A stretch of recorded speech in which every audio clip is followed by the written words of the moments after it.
Welcome back, ladies and gentlemen. I'm excited to have the opportunity to talk to you today about national trials for international crimes. National trials are, in many respects, the areas that I am interested in most, and I thought what I would do today is to share with you a series of anecdotes about national trials, in part because I think people tend to enjoy the storytelling more than anything else, but also for reasons that I think will become apparent to you in just a moment. Let me show you my PowerPoint here, and I'll quickly go through with you, as is my tradition, I guess, the different things I hope you would get out of this lecture. And by lecture, I mean both the conversation, or the video that I'm about to present to you, and the conversation afterwards. So as I say, I want to provide you with a series of anecdotes that give you a sense of the variety of national trials. And my purpose in choosing the set that I'm going to share with you is to try and reveal their strengths and weaknesses. So that is the first thing that I want you to come away with, a sense of the variety of different national trials, the different sorts of circumstances that give rise to them, the different legal bases on which they're brought, and as a consequence, the strengths that they offer for the various objectives that we might assign international criminal justice, as well as the shortcomings, and some of the shortcomings in the examples that we'll see will be really quite spectacular. The second thing I hoped to do with you is to help you develop an understanding of the various forms national trials take. And sort of flows nicely from the first point. I'm really trying to build a sense of variation and dynamism within the field, instead of sort of locking you into a very one-size-fits-all model for international criminal justice. The third relates to the first two also. My sense in this field in international criminal justice is that there's a real fixation on the International Criminal Court, and to some extent one understands that fixation, but at a deeper level there are so many different manifestations, so many different examples of the forms international trials can take, or at least trials for international crimes can take, that it's important to maintain this disaggregated view of the field. A critique of the International Criminal Court may not be a valid critique of national trials, and vice versa.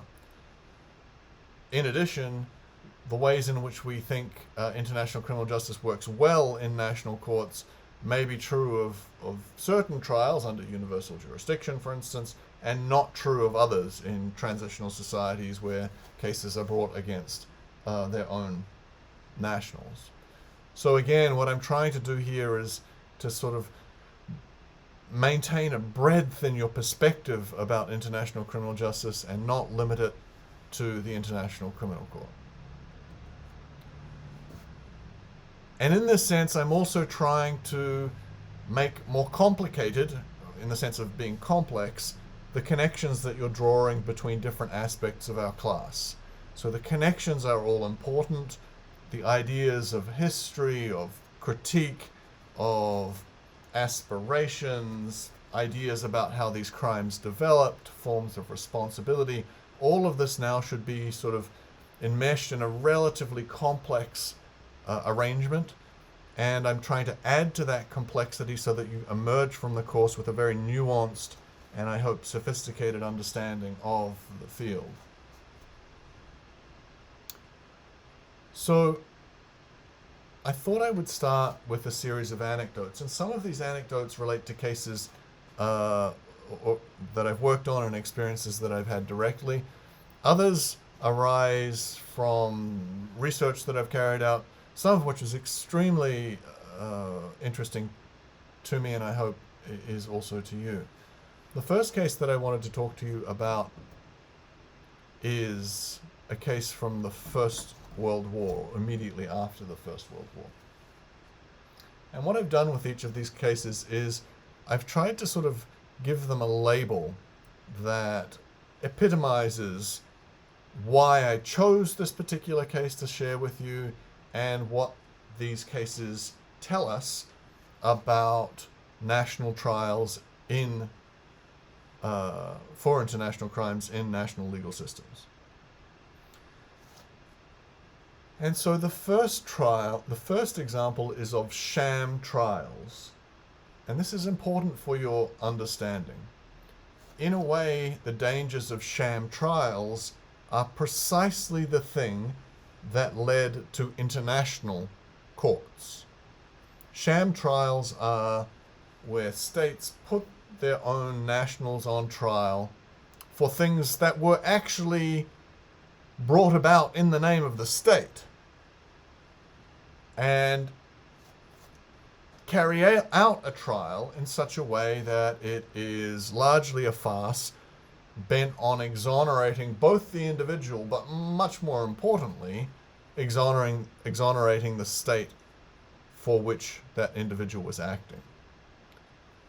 And there are various different examples of this from the First World War that we could cite, but I thought I would talk to you about a case involving Lieutenant General Karl Stenger at Leipzig after the First World War, and tell you a little bit about the case, and then summarize why I think this is an important example, both for this category of sham trials, but for international criminal justice generally.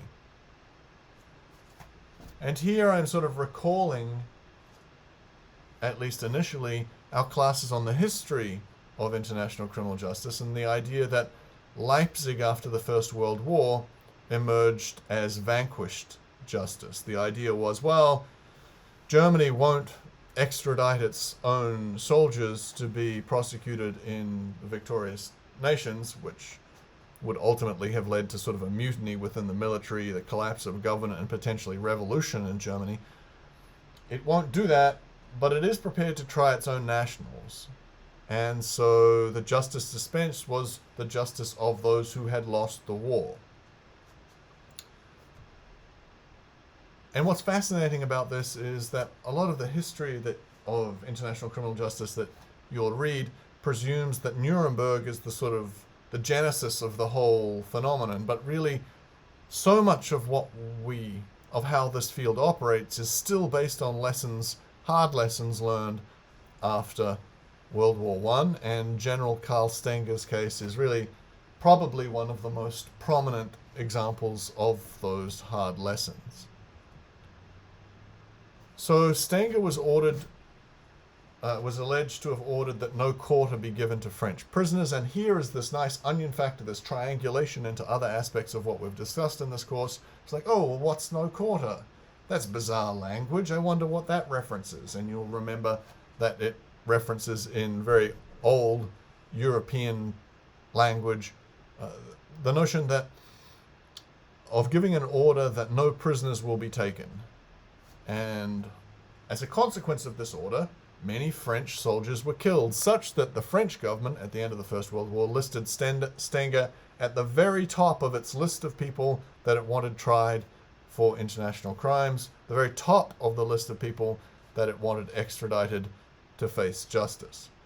And again, I haven't done justice in the telling of the story so far to impress upon you how much emotion was involved in these issues at the time. Up until now, I've depicted this case as, oh yeah, it's just some little case, some little triviality, it's mostly technical, but really, it was at the very apex of a massive world war that had led so many families to be widowed and orphaned, so much violence, such devastating consequences.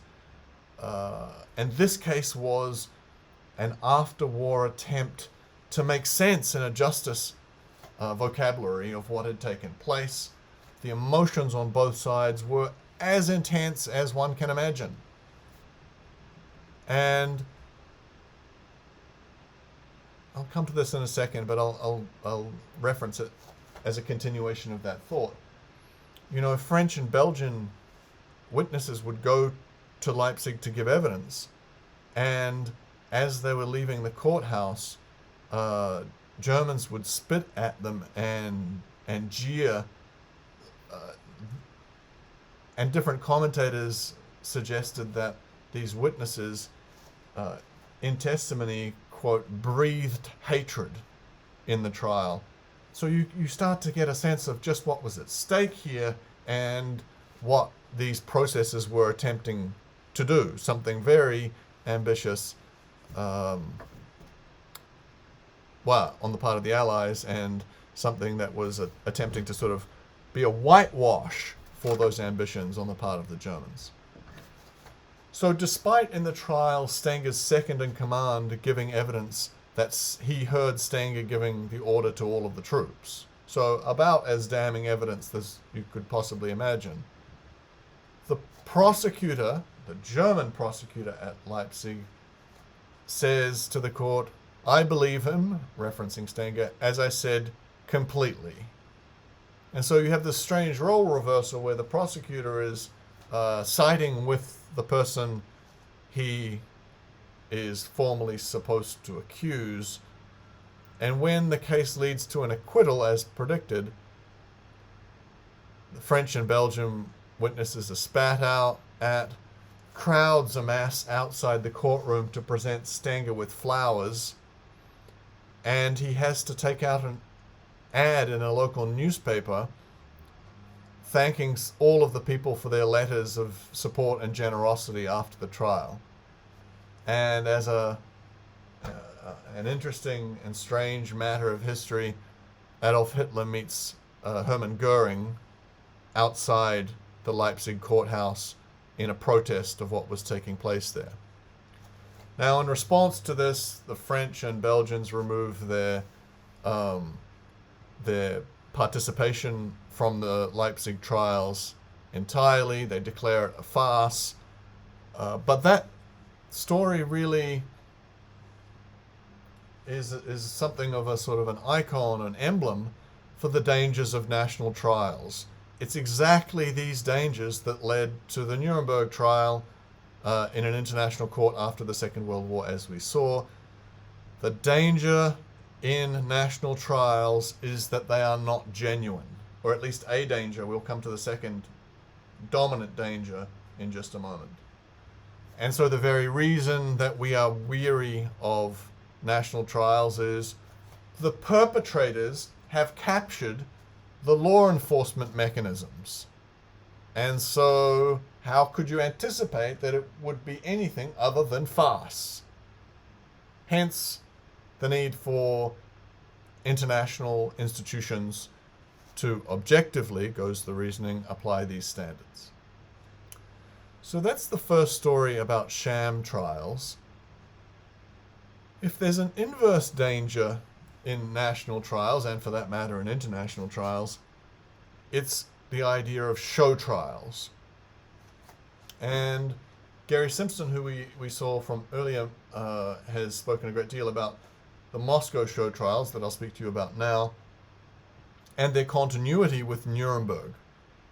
But I wanted to highlight this as a sort of a, perhaps even on a spectrum between sham trials and show trials.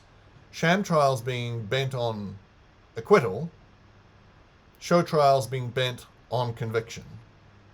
And in both instances, there's an attempt to harness the expressive mechanism, the expressive capacity of international criminal law for effectively propaganda mechanisms. The guilt of the individual is peripheral, the message is everything, and it's the employment of a spectacle to convey that message in ways that local constituents, polities will absorb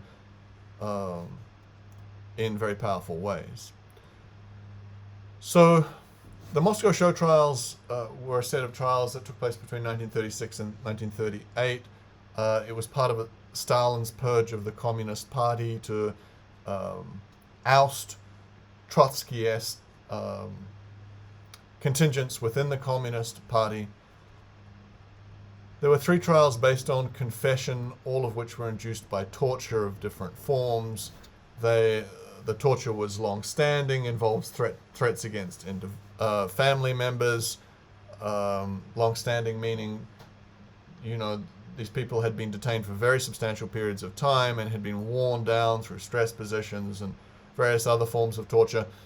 And so many of them confessed in trials that were heavily mediatized, where television cameras were in all of the rooms, which makes for fascinating archival work because you can actually look at many of these trials. And almost all of the individuals were sentenced to death through these trials. But some of them reveal a whole set of very improbable aspects to the confessions, like one of the defendants confessing to have met a collaborator in 1932 in a hotel in Copenhagen, but then the Danish government sort of says publicly, that hotel was destroyed in 1918, there is no such hotel. And so a litany of aspects of these confessions are just palpably false, which raises a major concern that's investigated substantially by personalities like Dewey in the United States to be false. And there's a broad consensus at the time that the trials are manufactured that they serve a propagandistic purpose and that they are effectively a purge of the party internally. And the Soviets, in effect, accept this many decades later and apologize. But it raises an interesting question that we should be concerned about in our discussion about national trials, which is, well, how are we being instrumentalized here? Remember how I've sort of tried to use moral indignation on the one hand and political instrumentalization on the other as poles in thinking about these sorts of trials throughout our course. And so within the sort of pole of political instrumentalization, the question is, well, why didn't Stalin just execute these people? I mean, why go through the theater of a trial? And you start to sense that, it's the communicative capacity of the trial and the legitimacy that it purports to confer on a process that people like Stalin realize is very powerful and is a night and day difference between just taking people out the back and shooting them, which he could certainly have done. So there's a concern in national trials all the while that they're show trials. They're a spectacle which is meant to convey a particular moral message and political message, an idea about history, which may or may not be true, and importantly, may have nothing whatsoever to do with the guilt or innocence of the defendant.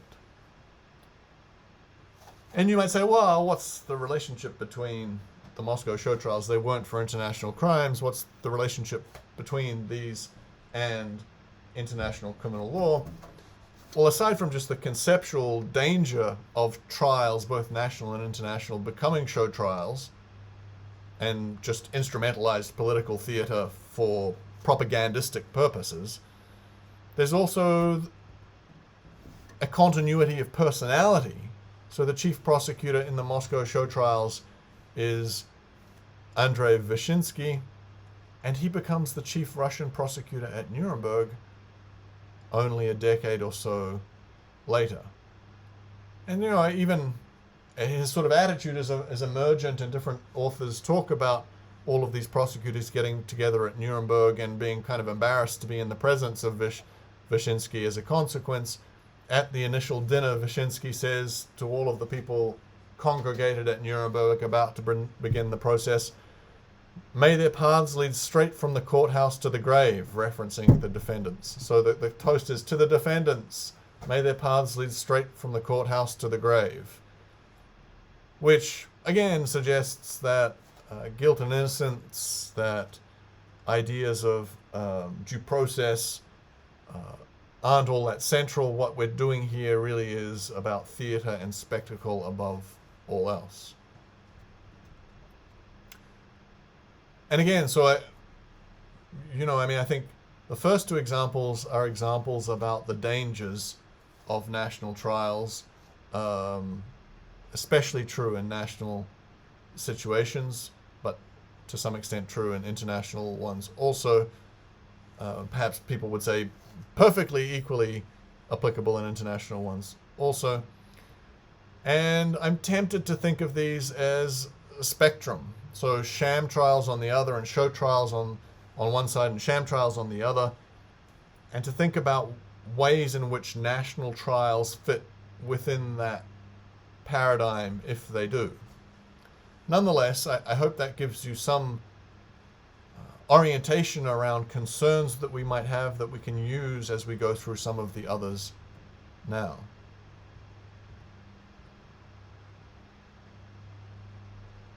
So the first set of trials that I want to talk to you about, apart from those I just referenced, are national trials and national trials as a mechanism for undermining denial.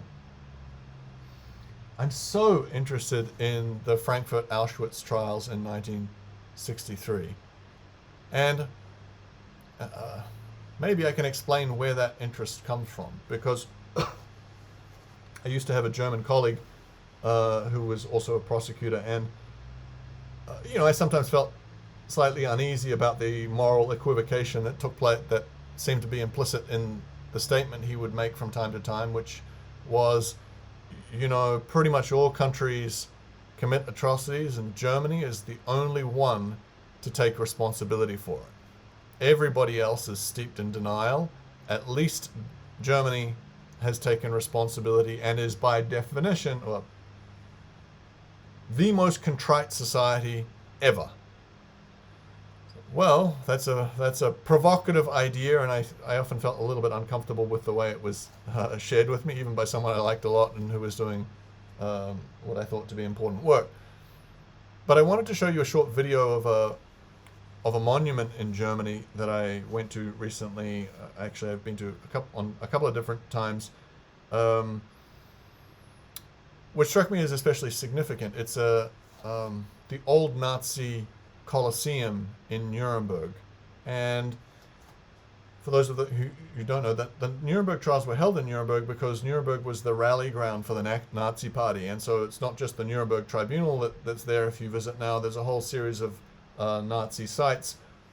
The Nazi Colosseum, built by Albert Speer, who was later indicted at Nuremberg.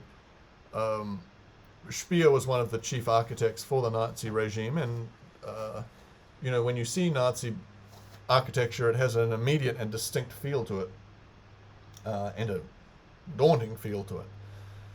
But really, to my mind, the Nuremberg Colosseum has been maintained as one of the most amazing monuments I've seen, because it's a huge building. I forget the proportions, but it's substantially bigger than the Colosseum in Rome. So it's a very large building, and it's all in red brick. But what they've done is they've sort of created a very modernistic appendage to the Nazi crime. And to my way of seeing it, it's sort of like a cylindrical glass staircase that starts at the base of the Colosseum, and then you walk through this glass cylinder right the way through one side of the Colosseum, and then it continues out into a sort of a parapet or a platform that is suspended in the middle of this intensely Nazi architecture. And then there's one other aspect which I think is really striking about the way this architecture is made into a monument. And it really is important for the relationship between the modernistic, the historical, and the emotion that I'm going to suggest to you in just a moment. And that is that they've let the inside of the monument become just overgrown with weeds. It's not taken care of at all. And so it's sort of broken down and dilapidated. But the relationship between and the dilapidated weeds do all of the work in generating a sense that, oh, this is a monument to shame. This is preserved as a monument to shame. what other societies have monuments to shame? And then secondarily, how on earth did Germany get to be this contrite? How is it that the German nation has monuments to shame, whereas very few other countries have equivalents? And I'm telling you the story because I have a sense, and it's debated in the academic literature, but I have a strong sense that trials like the Frankfurt Auschwitz trials in 1963 to 65 played an important role in that transition.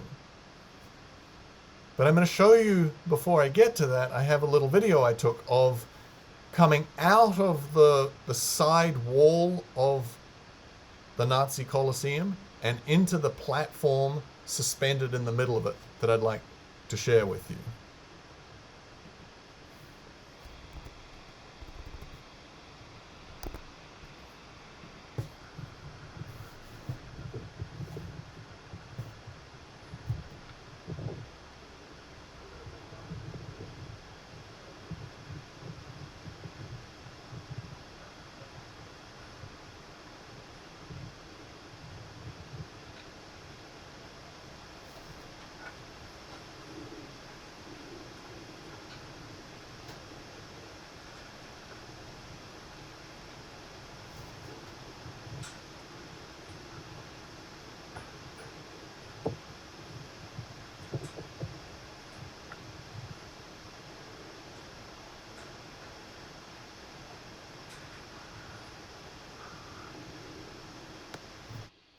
So, let's come to the trial itself. You know, what's so significant about this trial, to my way of thinking, is the timing.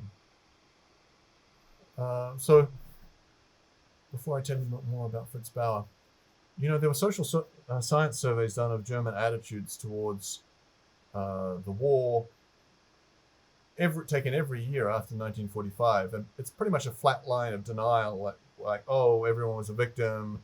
You know, the narrative was, oh, Hitler deceived us. We're as much victims of Hitler as anyone else. Almost no Holocaust consciousness whatsoever. That doesn't emerge till later, and Nuremberg did an appalling job of addressing that, because Nuremberg was predominantly about aggressive war, as you know. And then something took place in 1963 where a German Jew who had spent the year in exile outside Germany, called Fritz Bauer, had made a sort of a life commitment to holding people accountable. And it was really the agency of this one particular individual who emerges as the prosecutor in a particular region of Germany that matters a significant amount in accountability initiatives that he launches. And the timing is so significant around 1963 because it's the first generation of young Germans who haven't participated in the Second World War that get to see a series of, I think, 12 individuals indicted for atrocities at Auschwitz. And before this, Auschwitz, you know, people like you and I didn't know about Auschwitz before trials like this. And in Germany, it wasn't like of major public consciousness. And so what takes place is there's this trial which depicts what went on in Auschwitz for the first time to the German people.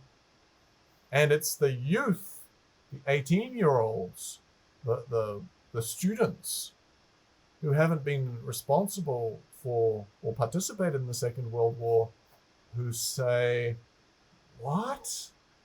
You did what? And so what an amazing moment in which criminal law is being harnessed, and international criminal law is being harnessed in a national context to invite one generation to stand against their parents.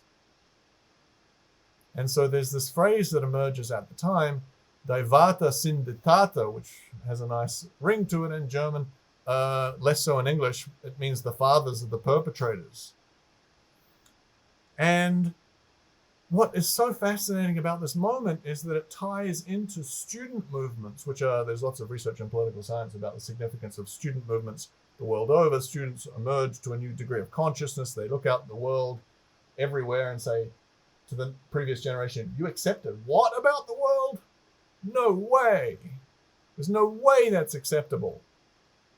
And so there were student protests and a really an important connection between a criminal prosecution led by an individual, a young group of lawyers working for that individual who had none of them participated in the Second World War, and ideas about international criminal justice, or at least criminal justice for international crimes within a national system, playing an important role in changing historical perceptions.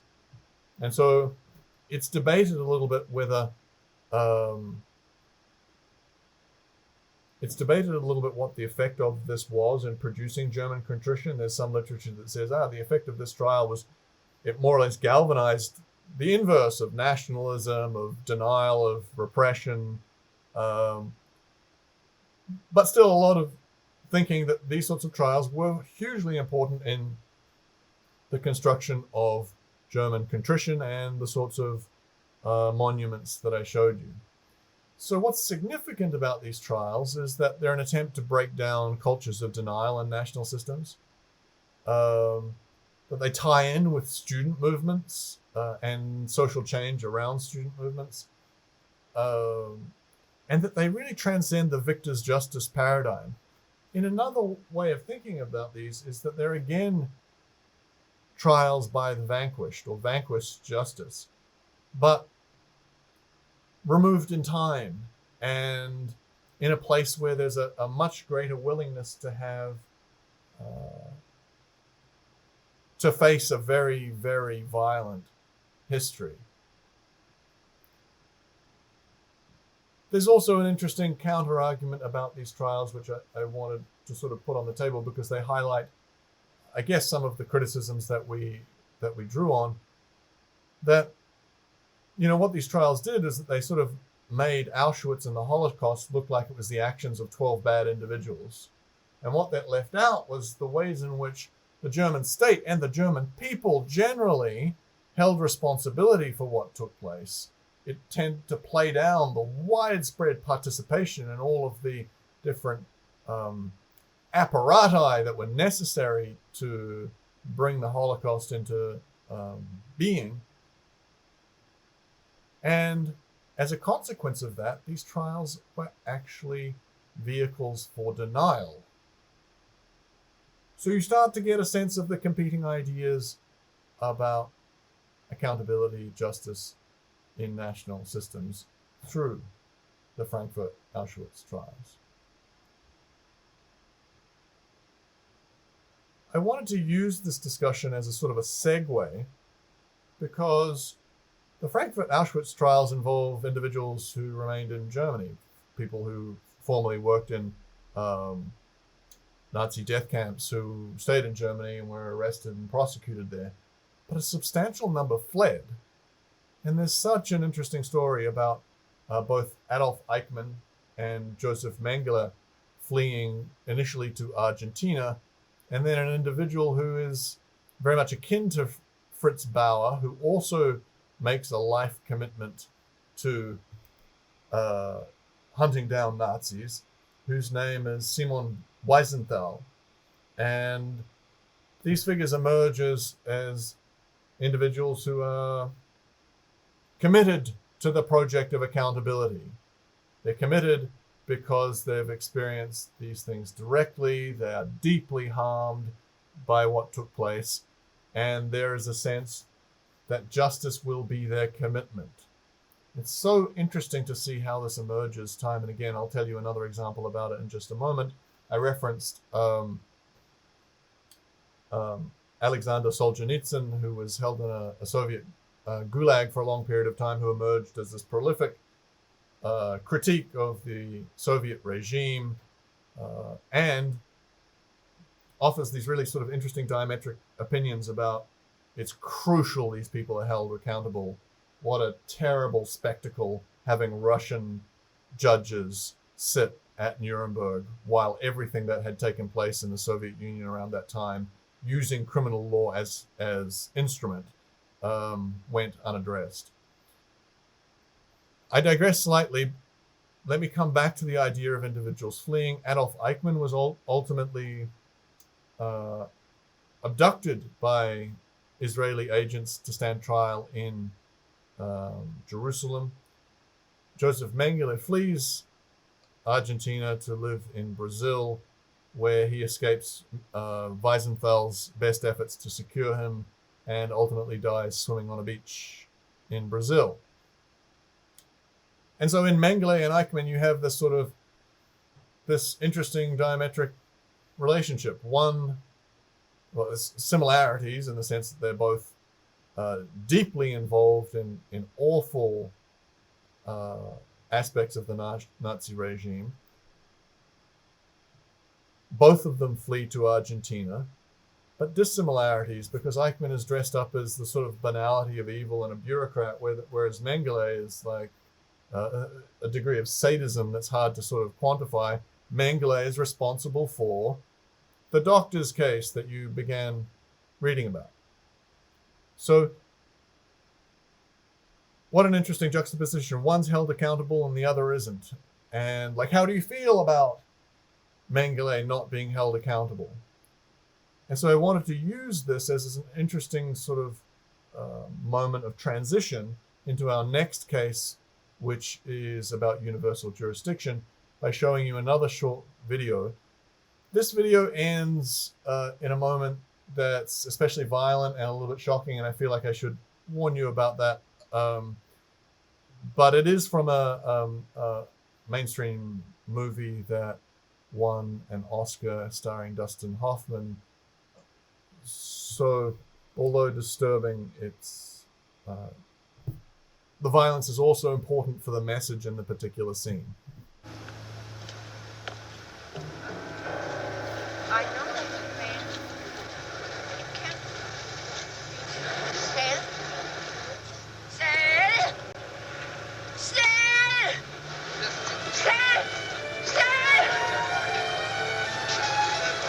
My God!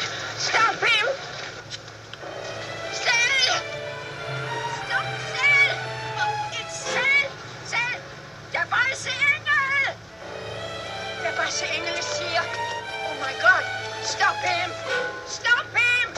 Der weiße Engel! Der weiße Engel! Stop! My God! He gets away! Der weiße Engel is here! Stop him! Oh, please help me! He's a beast! He's a murderer! You must stop him! Oh, there he goes! Ah, he's getting away! What's screaming? Crazy. Der weiße Engel! Here! Stop him! Stop him! I will stop him! I will stop him! The beast!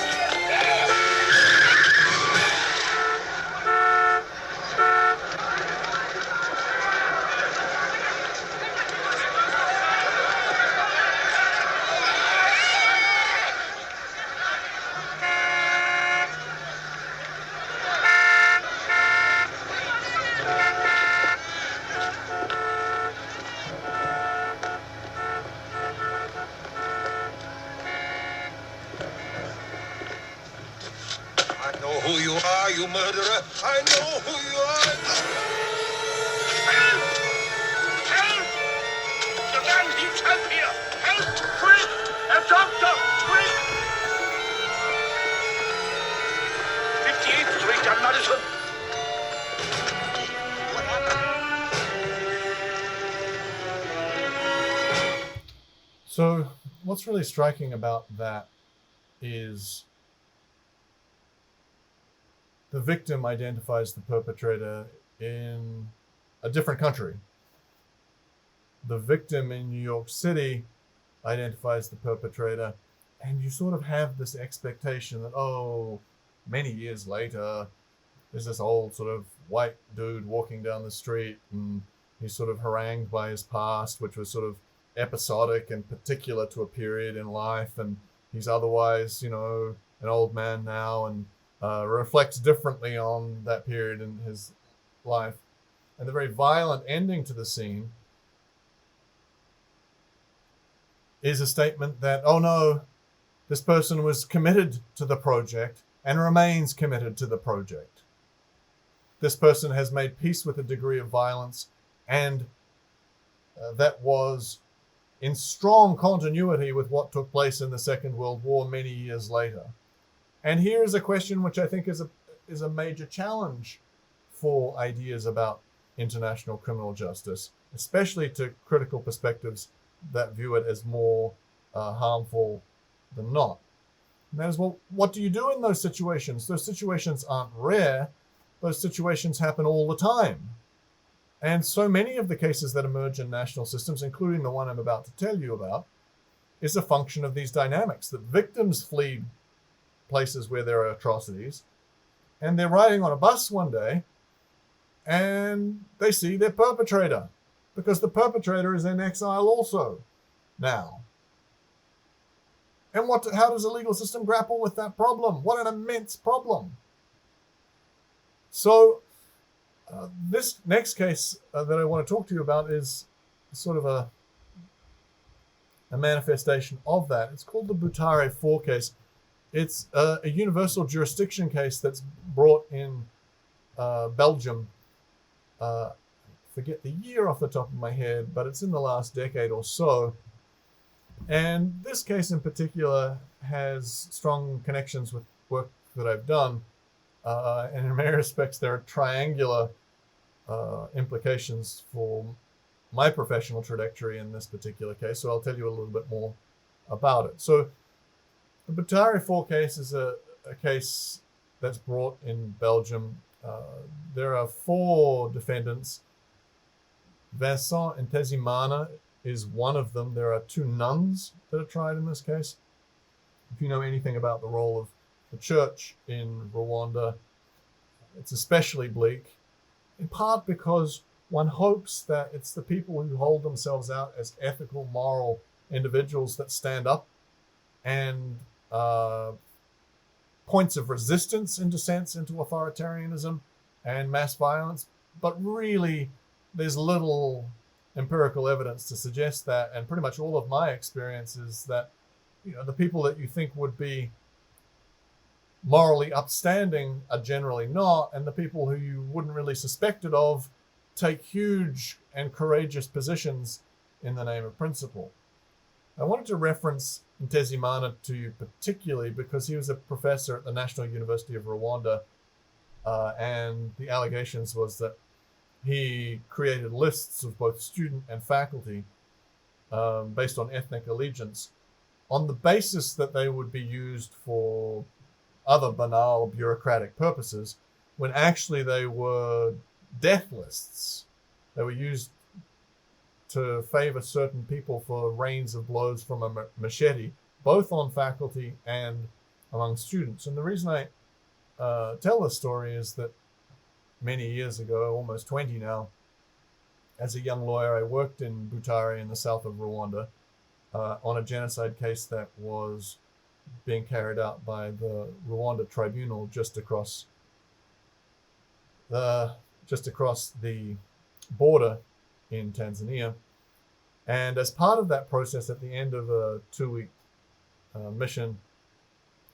investigative mission, I spent 3 or 4 days staying with students at the National University of Rwanda. And it's in that capacity where students would, which was a pretty striking experience, students would talk to me in a dorm room that I was staying in with one other student. There were 2 beds and a chest of drawers and, the sort of usual student accommodation you can imagine. And students would say, oh yeah, in this room, like 8 people were killed, and professors killed professors, students killed students. So there were all sorts of really strange experiences like that. One of which was, in the case that I was involved in investigating, there was one of the defendants was named Pauline Nirmasuhuko, who people genuinely thought was the devil. She was the Minister of Education, the irony is intense. And she was the first woman to be charged with systematic rape as a crime against humanity because she ordered all of her soldiers in Butare to rape all of the women in the town. People genuinely thought she was the devil. People were terrified of just using the name. And I went to the shelves of this university dorm that I was staying in to look through the books that they used. And the standard text on public international law in Rwanda was written by Pauline Niramusahuko, the defendant. So I know quite a bit about the Butare genocide. I didn't know about Ntezimana when I was there, but the case unfolded in interesting ways that I'll talk to you about in just a moment. There's another story I want to tell you from this experience, which sort of highlights different tiers of international justice and how national trials fit within that context, because, of course, the trial in Belgium was a national trial using universal jurisdiction, and it was for the international crime of genocide. But it was one of several different trials that took place. I was involved in an international trial organized under the auspice of the UN Ad Hoc Tribunal for Rwanda that we'll discuss in the next lecture. And that dispensed a different set of justice parameters than the Belgian option. And in Rwanda also, it had a very elaborate system of both criminal justice and customary justice to deal with genocide perpetrators. At the time, they were also implementing the death penalty. And so there were these layers of intersecting notions of accountability of justice, and often people hadn't really thought through what the relationship was between these different layers and the perceptions that they created. So one day we went to a prison in Rwanda, and prisons were incredibly bleak experiences because, at one point, the Rwandan government had more people in prison after the genocide per capita than any other country in the world. And the prison we went to, there were 120 people in a cell built to house 8. People would rotate the ability to sit down. It was unbelievably bleak to watch. And one person came and spoke to us. We were sort of investigating, taking a statement from him about responsibility of one of his senior commanders who was on trial in Arusha at the Ad Hoc Tribunal. And, at the Ad Hoc Tribunal, there had been complaints that the croissants in detention were too rich, and detainees were getting tens of thousands of dollars spent on them having AIDS retrovirals in UN detention, whereas their underlings, who had just followed orders in a context of overt threat to them and their families' lives for failing to do so, they weren't being fed at all by the prison system, which relied entirely on humanitarian agencies to provide just basic nourishment. It was dangerous, and we gave the person we were speaking to a piece of bread, and he ate it like a wolf in front of us. And ultimately, I built up some rapport with this individual. He was taking some big risks speaking to us, and I felt, intensely bad for his situation, which looked awful. At the end of the conversation, though, the question came, now just remind us what you're in prison for. And he said, I killed 200 people with a machete. And so there were so many different jarring experiences like that, working on genocide. But one of the things that was really pretty jarring was this relationship between national trials, because here he was, someone who was on the face of things less responsible than those actually being tried in the UN, who was subject to the death penalty, had appalling access to justice in terms of legal representation, appalling conditions of detention, and yet the people who were most responsible were living pretty comfortably with lavish respect of human rights. And then in comes this third option, which is universal jurisdiction. And what's interesting about universal jurisdiction is that it takes 5 years to prosecute, which is significantly less than the ad hoc tribunals. We'll come back to them to talking about their delay problems. It leads to convictions, and those convictions are served in Belgian trials. In many respects, this justice looks a lot fairer than both other options. And importantly, to sort of tie the segue back with our previous case, these cases arise because both the victims and the perpetrators, or some of the victims and the perpetrators, coexist in Belgium. They live there now. What are you going to do? It's like, people are walking down the street and identifying individuals that killed their family and raped them. You're just going to wash your hands of that and say, oh, as a state, you say, oh, well, that's a pretty tricky situation, so sorry about that. Or are you going to say, we need to do something about that and find legal mechanisms to hold individuals responsible who have done things of this gravity?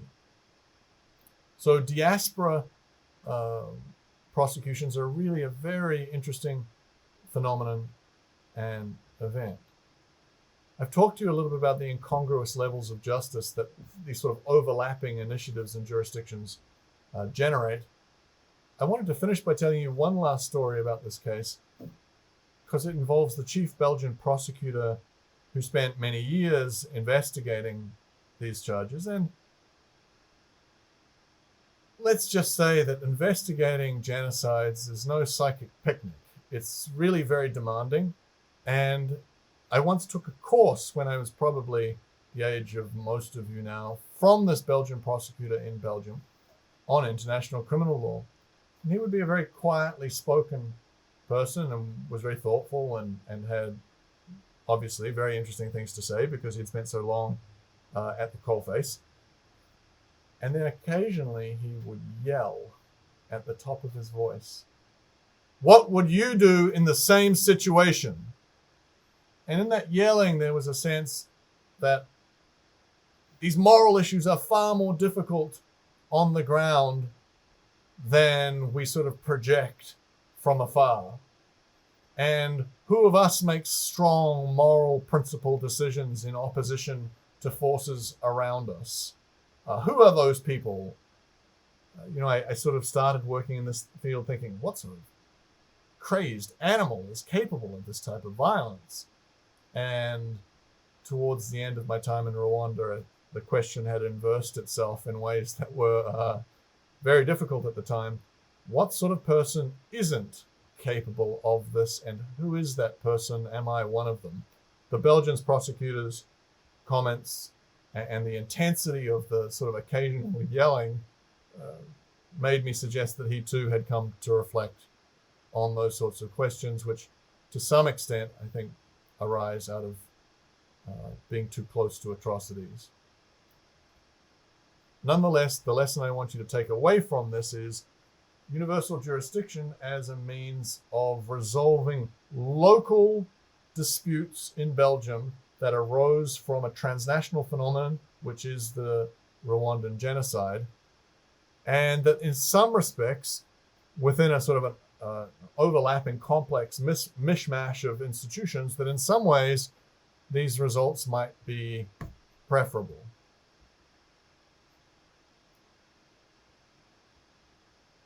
The next case I want to talk to you about is the Hissène Habré trial. And this is something that took place in 2016 after 2 decades of advocacy on the part of victims and someone called Reed Brody at Human Rights Watch. Habré was the president of Chad between 1982 and 1990. And in 1990, he was exiled into Senegal. And according to Human Rights Watch, he was responsible for the deaths of 1,200 people in detention and 12,000 victims of torture over that period. And he was very directly involved signing death warrants and torture warrants himself.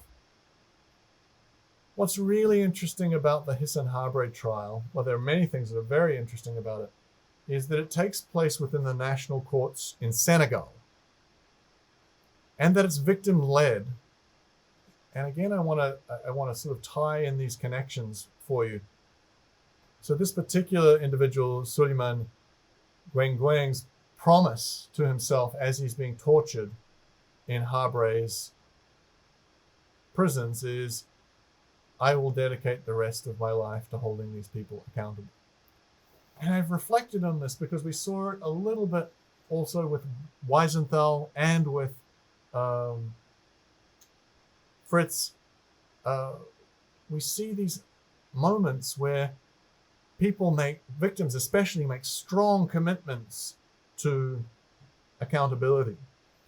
And it's made me think that maybe one of the reasons we might want to favor international criminal justice is that it gives victims, in the moment even, of their abuse and torture, some ability to exercise agency over the torture, and therefore some ability to insulate themselves from the tremendous damage psychically that this process entails.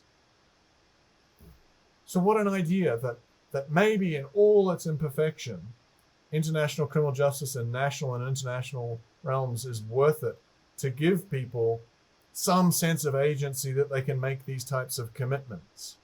Over 20 years, this individual faced all sorts of threats. One of the chief prosecutors, a woman, was the subject of a grenade attack. This is very intense commitment to accountability and principle.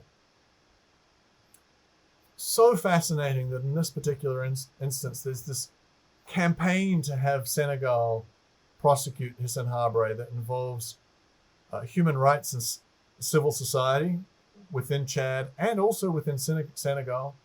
There was a universal jurisdiction case lodged in Belgium as a means of leveraging accountability. Ultimately, that was highly criticized as, Belgian colonial power exercising authority over African countries, given the spectacular extent of blood on Belgian hands. Leopold, the Belgian king, is estimated to have killed 10 million Congolese in the colonization of the Congo. So the hypocrisy, and we'll mention more about hypocrisy momentarily, is too thick. And nonetheless, Belgium brings a case before the International Court of Justice, which says Senegal has an obligation under the Torture Convention to either prosecute or extradite. The UN Torture Committee says the same thing.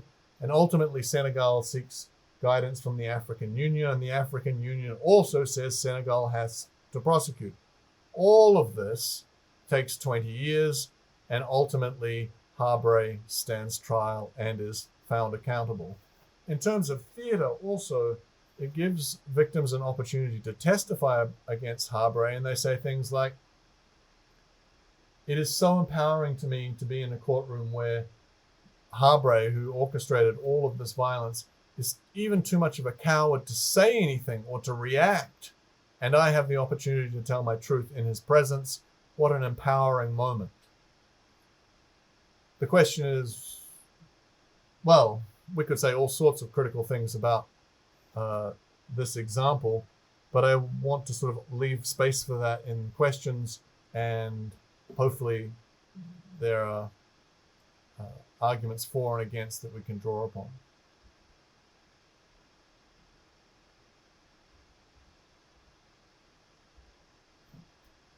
So I have just a few more minutes left, and so I think what I'm going to do is just very briefly go over the last ones that we can discuss more. The next one is a national trial of former political leader Alberto Fujimori in Peru in 2009. Fujimori was the president of Peru between 1990 and 2000. A very significant number of disappearances, forced disappearances, political violence, torture, corruption, and is held accountable in a national court, the first democratically elected president, head of state, that's held accountable in a national court for crimes, including crimes against humanity. Again, there's this intense synergistic role between local human rights civil society, a Truth Commission in Peru, and the Inter-American Court of Human Rights, which is instrumental in dismantling a self-proclaimed immunity for him and himself, which was passed into legislation during his term in office. It's largely viewed as a very fair trial, exceptionally thorough and analytically sound. The use of legal concepts like modes of liability, autorio mediata, which I can talk more of, which is an attempt to use less controversial legal concepts, deference and care about the defendant's health. So there are a whole series of ways in which the court emerges with some degree of legitimacy because due process is followed very strictly in this national trial. The politics continue where, the new president in recent years has pardoned Fujimori, which went to the Supreme Court, and the Supreme Court in Peru annulled the pardon. And so it's complex political dynamics, but a very interesting example of criminal justice as transitional justice in the ways that it interfaces with international law and international criminal law, again giving you a different iteration of the field that's sort of important to your disaggregated, nuanced understanding.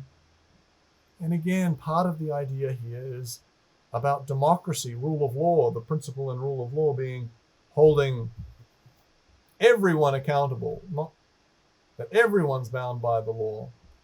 And then sort of criticisms of that was like, wow, listen, Fujimori was just politically unfortunate. His two predecessors did much worse.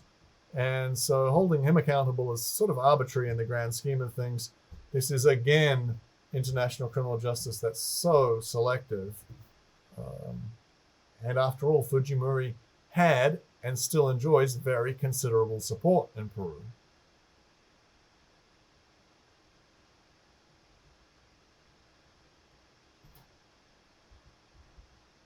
There are two more that I'll mention briefly. The next is a trial of an individual a businessman called Michel de Seydelia. De Seydelia is a Belgian national, and he was arrested and charged with pillaging Sierra Leone diamonds and the use of slave labor, which is a relationship that tends to go hand in hand, pillage of natural resources and slave labor in most of the instances it's being prosecuted.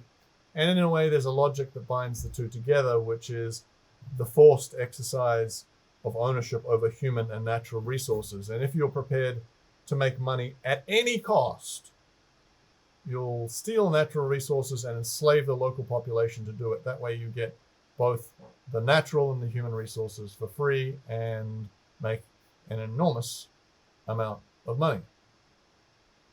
What's really interesting about the de Seydelia case is that it sort of explodes dominant narratives about the ways businesses become responsible for international crimes. And a lot of people are really concerned about the notion of complicity on the supposition that businesses unwittingly become sort of auxiliary partners or play sort of unwittingly play helping roles in other people's atrocities, either because they have a business in a war zone, suddenly war breaks out, and wow, what do you do?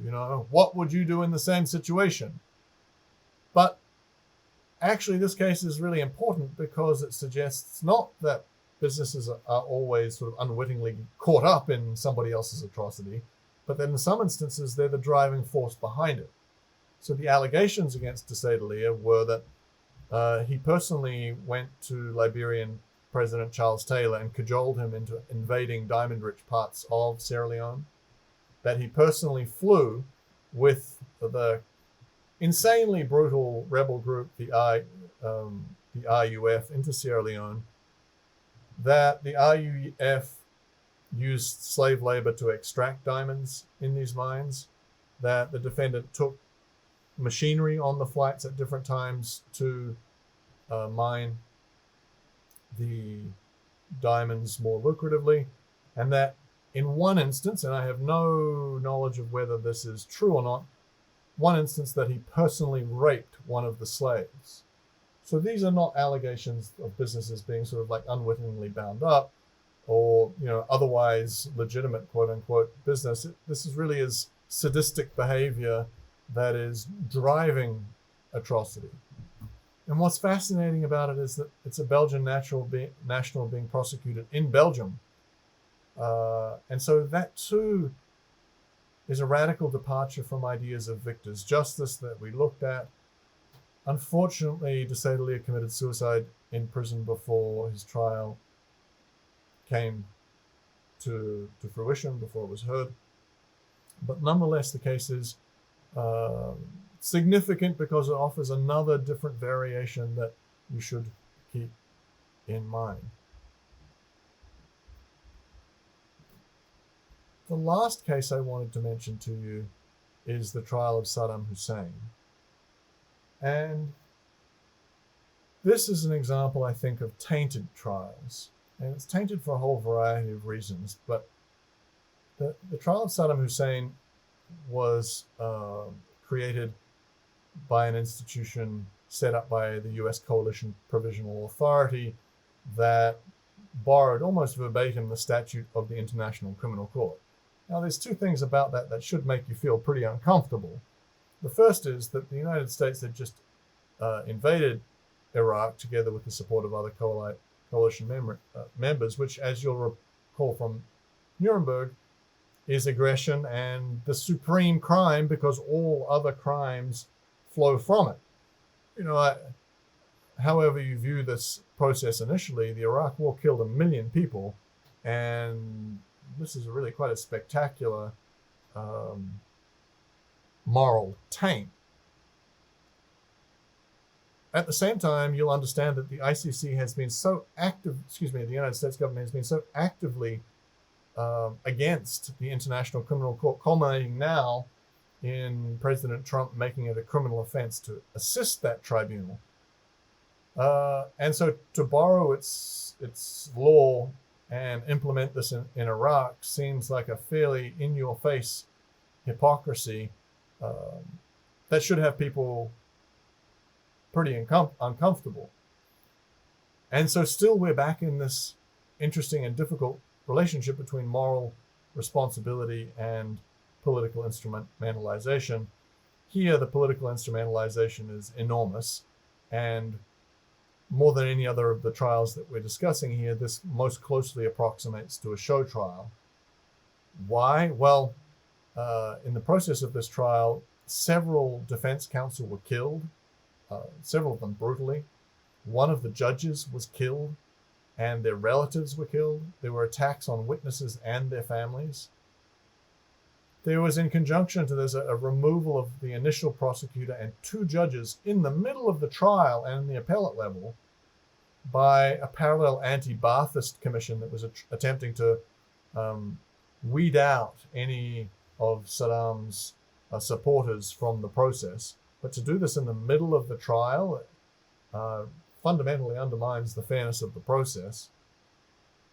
The ultimate judgment that is rendered in the first case, the Dujail case, is very significant underdeveloped reasoning, including harsh penalties, such as the escalation of the sentence of one defendant from life imprisonment to death without any substantiation. And so on its face, the judgment is deeply problematic in a range of different ways. Also, the Dujail case, which is Dujail is a city in Iraq where there was an attempt, I think in 1980s, on Saddam's life there. And so Saddam forces had everybody rounded up and 160 people were tortured and killed. And so this was perceived to be an easy initial case. Others would follow. But in the end, they added Saddam to the initial case. He was convicted and they decided to execute him immediately just to get that process over and done with, which starts to feel very much like a show trial. Part of the aspiration is to create some binding concept of rule of law, to promote democracy, but in actual fact, the contrary takes place over the period of the trial because civil war erupts everywhere, and ultimately the consequences of the process are hard to anticipate, but it seems more dysfunctional than pretty much any other iteration in modern history. Nonetheless, I hope I've given you something of an overview of different iterations. There are likely others. This should at least, I think, make for a good basis for discussion now. So thank you.